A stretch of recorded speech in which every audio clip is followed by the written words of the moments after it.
Stop guessing where your feet should go when it comes to your iron shots and start hitting them pure right now. Most amateurs are fighting their own setup before they even take the club back. But today I'm going to show you how to set yourself up with your irons to start creating much purer strikes, ball then turf kind of strikes, the kind of golf ball strikes that you need to start enjoying your game a lot more. I'm breaking down the 4 pillars of great ball striking. We're going to look at stance, we're going to look at posture, we're going to look at ball position, we're also going to look at arm structure. Get these 4 in line and working for you, you're going to start hitting it pure, get rid of those fats and fins that are costing you so many shots. I'm going to break it down for you using actual measured facts, not just kind of internet feel-based ideas, as well as deliver you some actionable tips to try and make sure that you get all these positions in place so your iron play starts becoming the best part of your game. So let's start with stance width and how your feet position should lay when you're about to set yourself up to hit that golf ball.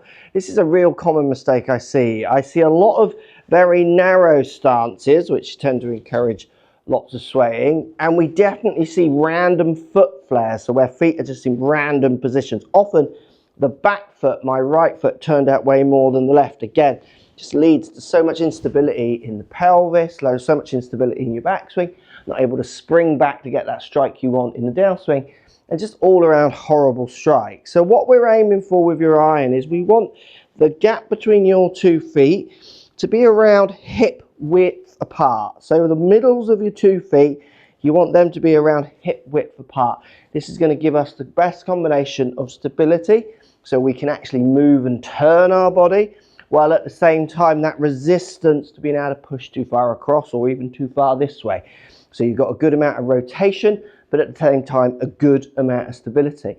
But here's the secret sauce, and something I see from my skilled students over and over and over again is foot flare. And all I want you to do is set my simple station up with 2 tees. So guesstimate your width for stance, and then you're going to place 1 tee in the pointing at the middle of your toes on the right foot, and 1 on your left foot. So this now is going to give me some stirrups to move into for width for stance. I'm going to check that with my hips, that's about right there. But also what I've done is I want this tee turned out say 5-ish degrees, so almost straight on but turned out say 5-ish degrees, and we want this tee turned out 15 degrees.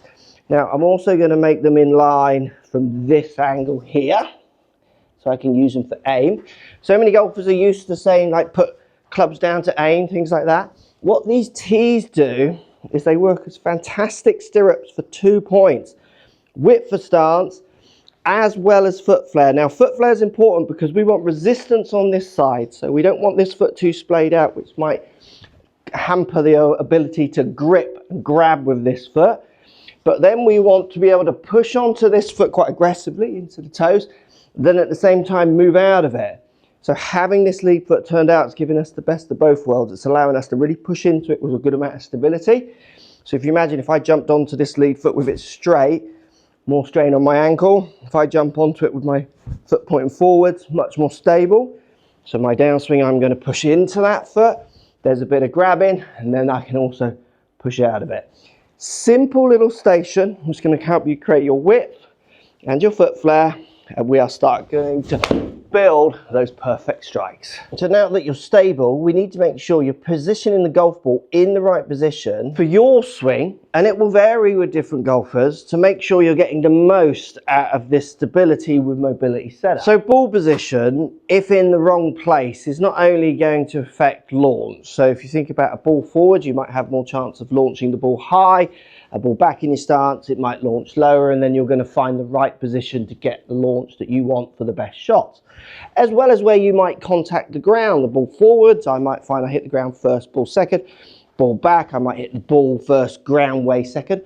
Ball position is going to affect contact point, low point so much. But what it also does is if I position the ball way forward, you can see from my Golf Tech OptiMotion how much it leans me forwards as well. So not only will it affect my low point control, it's then going to affect the whole shape of my swing. And this is where it's important that you find the ball position that works for you. And the best way to do that is actually to play with ball position. So with a medium iron, I've got an 8 iron here.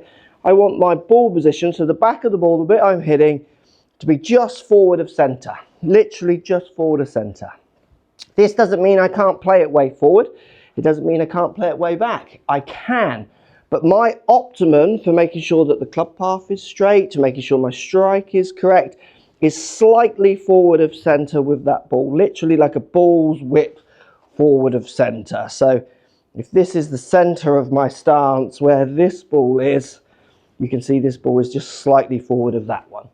That for me gives me my straightest, best contact with a medium iron. And this is where the best golfers start becoming more dynamic with their learning. So if I use a pitching wedge or a 5-iron, that ball position is going to subtly change. My 5-iron that won't launch as high as a 7 or 8-iron is going to be pushed 2 balls forwards. My pitching wedge, which has lots of loft, no problem getting up in the air, is going to be center of my stance to even back. But the way for you to find the best ball position for your game is to play my ball position game when you practice, trying to find that sweet spot that works for you. So watch what happens. If I put my ball position in my sweet spot, which is just forward of center, I'll hit my 8-iron here, trying to hit a relatively straight shot. You can see my club path number here is 1.5 away from 0, so pretty straight. Now if I move the ball back in my stance, keep everything else equal, handle's just going to go a little bit further forward. What's going to happen now is the ball's going to launch lower and it's going more to the right for me. And you can see now my club path has moved 9 degrees to the right, so I'm hitting way from the inside now. If you want to find your sweet spot, you've got to, every time you practice, play from a set zone, have your position, so just forward of center is that great benchmark, with lower lofted irons hinting a slight bit further forward, more lofted irons hinting slightly back. But don't be afraid to move that position around. I've had students who hit good 8-irons from the ball 2 balls forward, right in the center, and in the same position as mine. Because we all move differently. Some of us sway more, some of us tilt more, some of us turn more. We start with different grips, all good reasons and ways of playing the game. You've got to get the ball position that matches to you. Next time you play, don't play for one fixed position. Make sure you spend at least 5 or 10 golf balls playing from some very subtle different positions, and I'm talking like as subtle as that. So if I hit this one forward, this one slightly back, this one middle, this one further back, and find out what's working for you in that situation, in that day, for that month as your swing is moving around. Play with your ball position.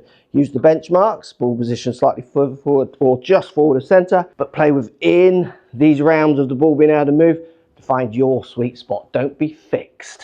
Now with the ball position now perfect for you, and you've got your good stance and your good foot flare, if you don't stand correctly with your body, you're still going to get in a lot of trouble. Which leads us on to posture. So how you look from this down the line camera, are you leaning forward, are you standing up, are you tucking your tummy under, or you're touche under, or pushing it out. Now posture has a direct effect on how you turn. Again, from my OptiMotion, you can see that if I tuck under around my back and rotate, I tend to stand up a lot. This makes hitting consistent strikes really tough. If you want to make good turns where you get good tilts and twists in your body, you've got to give yourself that chance from the beginning. Now posture is such a simple one to try and fix. Basically what you can do is set yourself up, then from this position just stand everything up, bolt straight, place the club flat out in front of you so it's parallel to the ground. Now get this club on the ground by just bending forward from that waist. Add a little bit of knee flex. Don't be afraid just to pull your shoulders back a little bit to engage them. And for most golfers, this is going to give a really good solid starting posture position to allow you to start turning and twisting for some straighter shots. And the main thing I want you to watch for is over posturing. This is something I see over and over again with students. Over posturing is when golfers get too rigid with their setup, too pushed out with tush.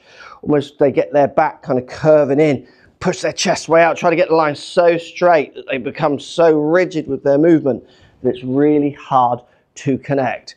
So again, using this drill, making sure when you stand up and you're bending forward, try and stay relatively relaxed in your body. Try and follow the shapes of your body. Don't act too many kind of over 4 straight lines. What it actually does is sometimes looks quite good on camera, but it just makes you so robotronic with your swing you literally can't get to the bottom of the ball and you're going to hit horrible shots like that. Now with all these elements in place, and the last tip here is the one that I see time and time again that gets people in a mess with setup, and it's an element of their setup that they don't think of. But even with all these positions in place, golfers are still going to struggle to hit the strikes they want sometimes, which is why I made my Golf 101 swing class down below, links down below, totally free, takes you through a step-by-step guide on how to really get the fundamentals of your full golf swing working for you. So when it comes to your arms, where they should go and hang in your setup is just crucial for hitting better shots.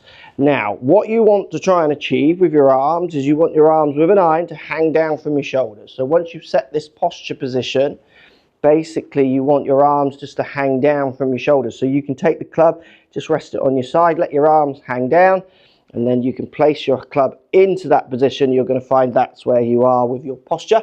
We don't want your arms pushed out. Not many people get them too close. We see more kind of this one pushed out.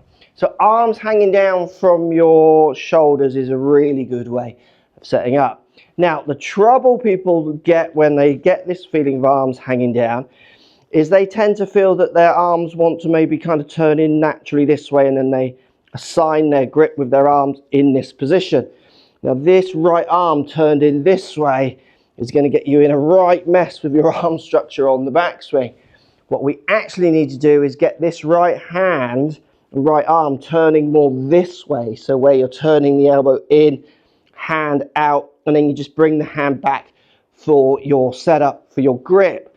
The more you can get this crease in your right arm facing forward, the better chance you've got of good arm structure on the way back for making a really good consistent backswing. This is the one golfers just do not practice. They think they've got their feet and their ball position, posture's good, but with the arm position in the wrong place, hitting consistent shots with any kind of power is so tough. So use this drill. So we've got the ball position, width for stance, foot flare, good postures in place. So we've got our posture set. What I'm going to do is just drop my right hand off, and I'm going to turn my thumb to point to the back wall here. So my hand's pointing forward, and let the arm come in. Then to get that hand back on the club, I'm literally just going to turn the hand, not the arm. So I'm not going to bring the arm over. I'm literally just going to bring the hand back, keeping that arm turned in. And this is a great way of setting up to make sure that arm structure's in place for those perfect straight shots with your irons. Now what I love about this drill, you can do it at the range, but you can do it when you're playing as well. You can do it before you hit shots to make sure this right arm is setting correctly. So I've done my practice swings. I'm going to hit my shot on the first or the second, wherever you are. I'm going to set myself up, working on my setup. Literally just going to take that hand off, point the thumb back, bring it back on so the arm's in the right place, and then I'm ready to go. It can be integrated into your pre-shot, into your setup routine on the course to help you get in the right place every time. Now you're going to notice I've not really talked much about shaft lean in this setup video. This is much more about your body. I've made an ultimate guide to shaft lean for every club. So if you want to find out where your hand should be set up for shaft lean for each club, watch this video. It's going to help you understand that. Thanks for watching.